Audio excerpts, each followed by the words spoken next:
नमस्कार साथियों, मैं हिमांशु शर्मा आप सभी का स्वागत करता हूं आपके अपने उत्कर्ष परिवार पर। दोस्तों, इस वीडियो के अंदर हम बात करने वाले हैं आरआरबी जेई सीबीटी 2 की क्या होनी चाहिए आखिरी रणनीति। जी हां दोस्तों, जैसा कि आप सभी को विदित है कि आरआरबी ने अपने सीबीटी 1 का रिजल्ट जारी कर दिया है। जिन विद्यार्थियों का सीबीटी 1 क्लियर हो चुका है उन्हें मेरी ओर से काफ़ी सारी बधाइयाँ। साथ ही साथ में बधाई के साथ साथ में एक चिंता का विषय भी उनके लिए हो चुका है कि इस कम समय के अंदर इस सीबीटी 2 की तैयारी हम किस प्रकार से करें। तो देखिए, सीबीटी 2 की तैयारी को करने के लिए सबसे पहली चीज आपके दिमाग में ये क्लियर होना चाहिए कि देखिए, ये कम समय केवल आप ही के लिए नहीं, सभी के लिए है। दूसरी इंपॉर्टेंट बात है कि अगर आप सिलेबस को ढंग से समझ सकते हैं और अगर आप अपने हिसाब से उसको बाइफरकेट कर सकते हैं कि कहाँ पर कितने एफर्ट्स हमें लगाने और कहाँ पर एफर्ट्स हम ऑलरेडी लगा चुके हैं, बस वहाँ पर केवल हमें टेस्ट सीरीज के माध्यम से उसे चेक करने की जरूरत है या उसे केवल फिनिशिंग देने की जरूरत है। वो अगर डिसाइड कर सकते हैं तो आप इस कम समय में भी अपनी इस सीबीटी 2 की तैयारी को बहुत ही इफेक्टिव बना सकते हैं। तो हम इन्हीं पॉइंट्स के ऊपर यहाँ पर बात करने वाले हैं। तो सबसे पहले देखिए, एक चीज को जो हमें समझना है वो ये है कि आपके यहाँ सीबीटी 2 का जो सिलेबस है वो क्या रहने वाला है। तो सीबीटी 2 के अंदर अगर हम बात करें तो सबसे पहले अगर आपके जनरल अवेयरनेस की बात करते हैं तो इसमें आपके 15 क्वेश्चंस आएंगे और मार्क्स भी जो है उसके 15 आपको देखने को मिलने वाले हैं। इसी तरह से आपके दूसरा जो है फिजिक्स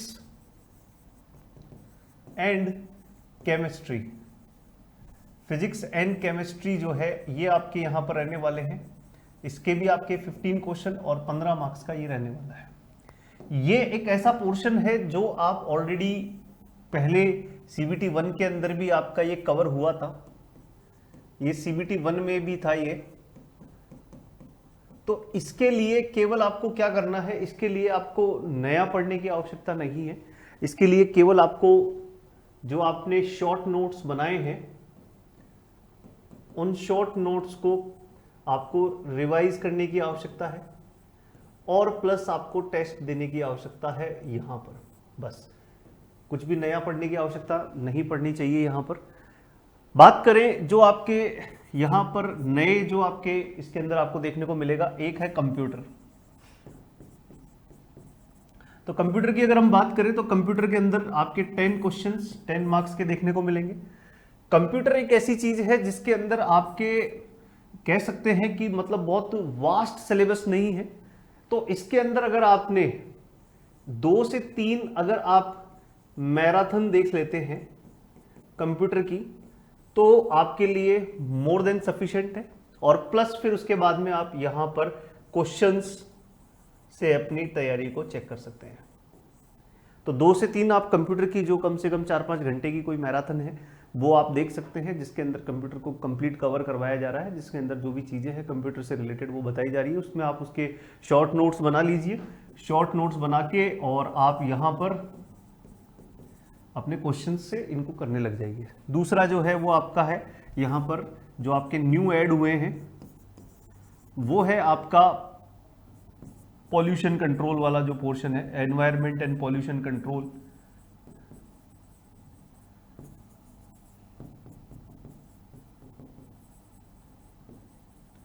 ठीक है, तो ये वाले जो है इसके भी 10 क्वेश्चन है, 10 मार्क्स। इसके लिए भी वही करना है कि आपके वही 2 से 3 मैराथन और क्वेश्चंस आपको देखने हैं।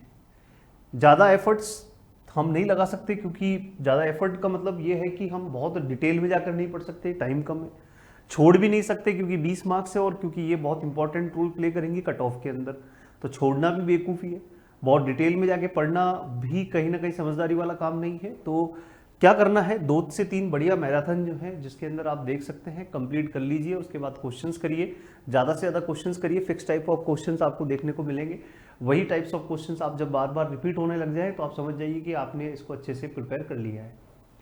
और 5वें नंबर पर आता है आपका टेक्निकल। जो भी आपका टेक्निकल ब्रांचेज हैं जिसके अंदर आप 100 क्वेश्चन 100 मार्क्स, तो ये आपके टोटल 150 क्वेश्चंस हो गए हैं और ये 150 मार्क्स हो गए हैं। टेक्निकल के अंदर देखिए कि आप सभी सीबीटी 1 को क्लियर करके आए हैं, आपकी तैयारी दुरुस्त है जब भी आपने सीबीटी 1 को क्लियर किया है। तो टेक्निकल में आप ये मान लीजिए कोई 19 है कोई 20 है, कोई बहुत ज़्यादा डिफरेंसेस आपको टेक्निकल में विद्यार्थियों के बीच में देखने को नहीं मिलने वाला है। तो टेक्निकल में सभी की तैयारी लगभग एक जैसी रहने वाली है। कोई 100 में से 80 करके आएगा, तो कोई 70 करके आएगा, 75 करके आएगा, मतलब इस रेंज में आपको देखने को मिलेंगे। ऐसा नहीं होगा कि कोई 100 में से 80 कर रहा है, कोई 100 में से 30 ही कर पा रहा है, ऐसा नहीं होगा। ठीक है, फर्क यहीं से पैदा होगा कि ये जो 3rd और 4th नंबर पर ये जो 2 सब्जेक्ट ऐड हुए हैं, इसको कौन कितना सीरियसली लेता है। टेक्निकल सब्जेक्ट में ऑब्वियसली बात है, आप इतने टाइम से पढ़ रहे हैं, तैयारी कर रहे हैं, तो टेक्निकल में आपको पता है कि कौन सा आपका विषय वीक है, कौन सा आपका स्ट्रांग है। साथ ही साथ में पेपर को भी देख लीजिएगा, प्रीवियस ईयर के कौन से सब्जेक्ट से पेपर, मतलब कौन से आपके सब्जेक्ट से पेपर, कौन से चैप्टर से ज़्यादा क्वेश्चंस पूछे जा रहे हैं, उनके ऊपर ज़्यादा फोकस करना है।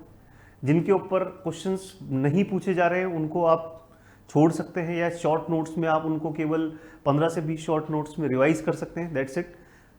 तो इस तरह से आप यहाँ पर अपनी तैयारी को कह सकते हैं, अपनी रणनीति को बना सकते हैं इस कम समय के अंदर अपनी तैयारी को इफेक्टिव बनाने के लिए। टाइम आपको 120 मिनट ही मिलने वाला है, टाइम 120 मिनट मिलने वाला है, तो मतलब प्रत्येक क्वेश्चन को 1 से भी कम मिनट मिलने वाला है, और जरूरत पड़ेगी भी नहीं, क्योंकि ये सभी क्वेश्चंस ऐसे रहेंगे जिनको आप देखते ही आंसर कर सकते हैं। इनको करने के लिए आपको बहुत सारा टाइम नहीं चाहिएगा।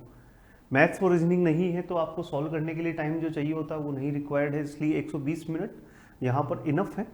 और आपने CBT 1 को क्लियर किया है तो आपको टाइम के साथ खेलने की आदत है, वो आप में कहीं कोई कमी नहीं है, तो उसके ऊपर आपको मुझे ज़्यादा बताने के लिए कुछ है नहीं कि आप टाइम को कैसे मैनेज करेंगे, वो आपको अच्छे से आता है। आपको बस अपने इस ड्यूरेशन को कैसे मैनेज करना है ये आपको सीखना है, कि इस ड्यूरेशन को, जो कम ड्यूरेशन है उसके अंदर ये जो टाइम है आपके पास में, उसको कैसे मैनेज करके आप अपने रिवीजन को और टेस्ट को कैसे इफेक्टिव बना सकते हैं, और साथ ही साथ में कंप्यूटर और पॉल्यूशन वाले पार्ट को किस तरह से आप इफेक्टिवली पढ़ सकते हैं।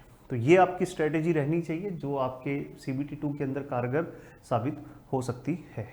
साथ ही साथ में बात करें उत्कर्ष की ओर से क्या खास रहने वाला है, तो आप सभी को बता दें कि उत्कर्ष पे चल रहा है होली हंगामा ऑफर, जिसके तहत उत्कर्ष ऐप में इंजीनियरिंग के सभी एग्जाम्स के ऑनलाइन कोर्सेज पर आपको मिल रहा है अप टू 90% तक का डिस्काउंट, साथ ही साथ में 100% कैशबैक पाने का मौका। इसके तहत अगर हम बात करें तो SSC JEE के जो कोर्सेज हैं उनकी प्राइस आपके 600 रहने वाली है। साथ ही साथ में यहाँ पर आप देख सकते हैं कि कॉम्बो जो पैक है उनकी प्राइस जो है आपको इस प्रकार से देखने को मिलने वाली है। और यहाँ पर RSSB JEE की तैयारी कर रहे हैं तो उसकी भी आपके रिकॉर्डेड बैच अवेलेबल हैं, जिनकी प्राइस 1200 रहने वाली है।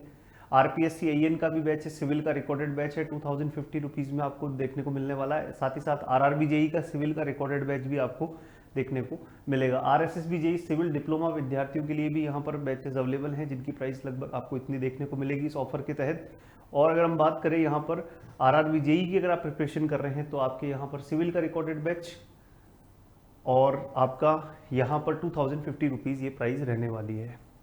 तो आप उत्कर्ष ऐप के ऊपर जा सकते हैं, अपने कोर्स को एनरोल कर सकते हैं और अपनी तैयारी को आज ही उत्कर्ष के साथ में शुरू कर सकते हैं। Thank you so much.